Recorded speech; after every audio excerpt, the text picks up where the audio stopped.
Start adding up the simplest fractions there are. 1 plus 1/2 plus 1/3 plus 1/4 plus 1/5, and keep going, 1 over each whole number in turn. This running total is called the harmonic series, and the natural question is where it ends up. Here is the first surprise. The pieces you are adding shrink toward nothing. 1 over 100, 1 over 1,000, 1 over 1,000,000, each new term barely moving the needle. You might expect the total to settle down and stop somewhere. It does not. This sum climbs forever. Add enough terms and you can pass any number you like. 10, 100, 1,000. It just takes a very long time to get there.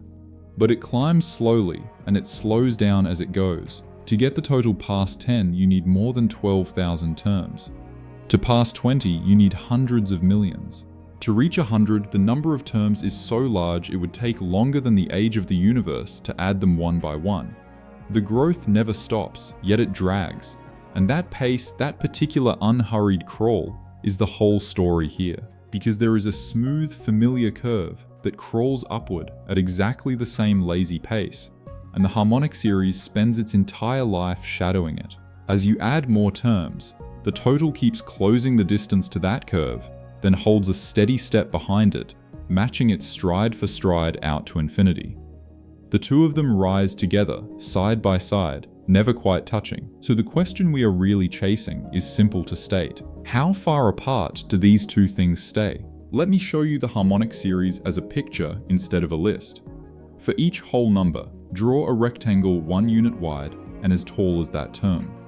So over the interval from 1 to 2, a block of height 1, from 2 to 3, a block of height 1/2, from 3 to 4, a block of height 1/3, and so on.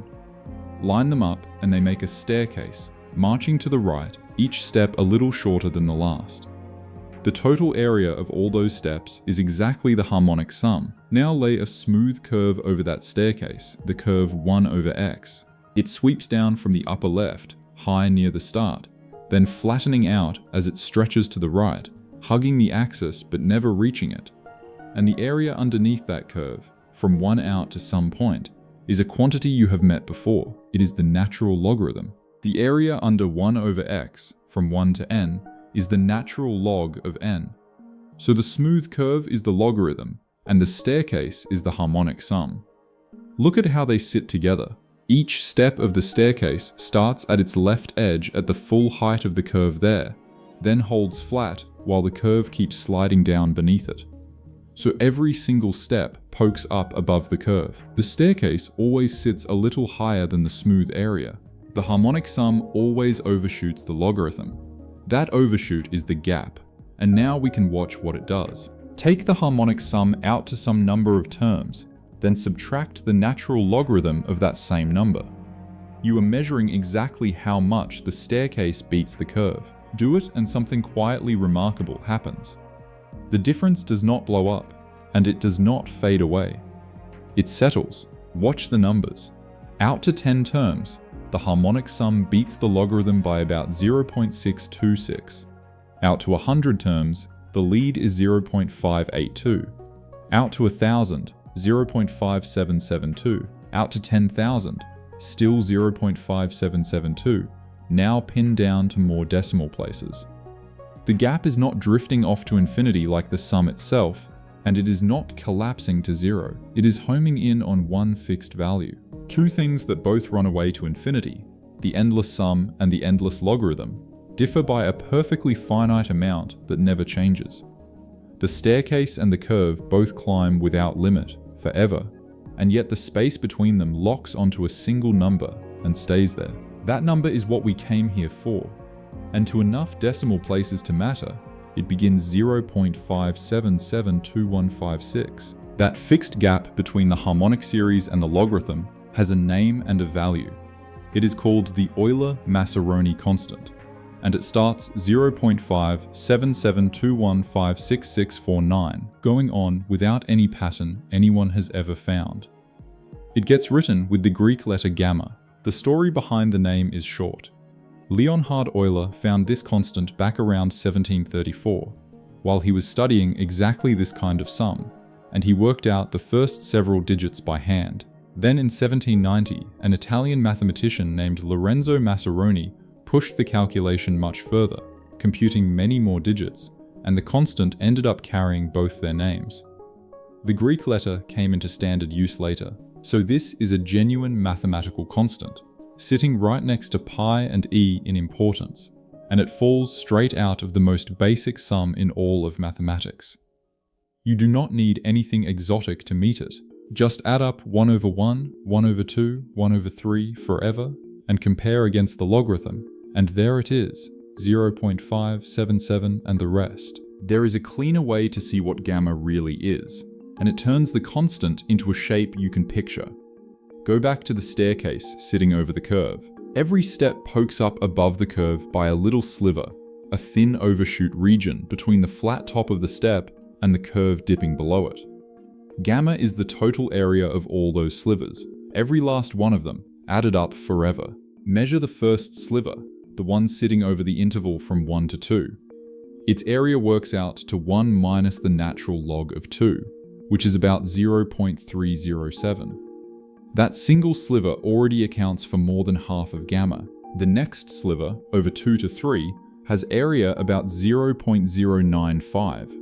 The one after that, about 0.046. Each sliver is smaller than the last, shrinking fast.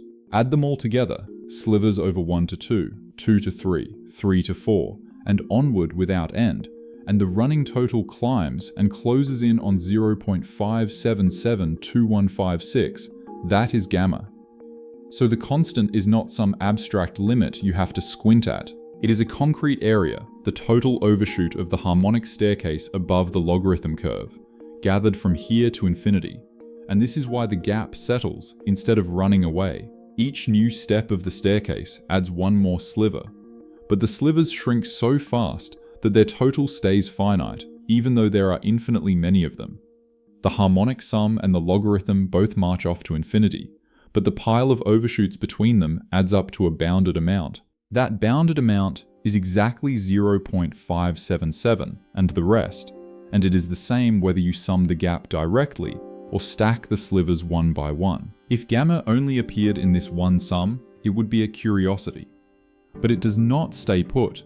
It surfaces all over mathematics, in places that seem to have nothing to do with harmonic sums. Take the Riemann zeta function, the object at the center of the most famous open problem about the primes. It is built from a sum a lot like the harmonic one, and it has a single point where it blows up, at the value 1. If you approach that point and carefully subtract off the piece that blows up, what is left behind, the finite remainder sitting right at the trouble spot, is exactly gamma. You can check it numerically. Get close to that point, strip away the infinite part, and the leftover marches straight to 0.5772. It shows up again in the gamma function, the smooth curve that extends the factorial to every number. Ask how steeply that curve is rising as it passes the value 1, its slope right there, and the answer is minus gamma. The same constant to the last digit. A quantity born from adding simple fractions turns out to be woven into the deepest machinery of analysis. When a number keeps appearing like that, unbidden, from every direction, mathematicians pay attention. Here is what makes the next part so strange. Gamma is not hard to compute. It is one of the easy ones. There are fast, clever methods that spit out gamma to enormous precision, and people have run them hard. The constant has been calculated to trillions of decimal places. Trillions. If you want the 10,000th digit, or the billionth, it is right there for the taking, computed and checked. We know this number to a precision that dwarfs anything you could ever measure in the physical world, so we are not in the dark here. We can pin gamma down as far as we please, faster than almost any other constant of its kind. We have its face memorized to a level of detail that is frankly absurd. To put the scale in perspective, the number of atoms in the observable universe is roughly 1, followed by 80 zeros. We know gamma to a precision thousands of times finer than that, every digit computed and verified. And with all of that, with trillions of digits in hand, there is one plain childish question about this number that nobody on Earth can answer. The question is this: is gamma a fraction? Can it be written as one whole number divided by another, the way 1/2 or 3/7 can? Or does its decimal go on forever without ever settling into a repeating pattern, the way pi and e do? In other words, is gamma irrational? Nobody knows. After nearly 300 years, no one has managed to prove that gamma is irrational. It might be a perfectly ordinary fraction in disguise, and it might not, and the proof has resisted every attempt. That is a shocking thing to have to say about a number we can compute to trillions of digits. There is one thing we can say, and it only sharpens the mystery. Suppose, for the sake of argument, that gamma really is a fraction, some whole number over some other whole number. Then that bottom number, the denominator, has been proven to be enormous. It would have to be bigger than 1 followed by more than 240,000 zeros.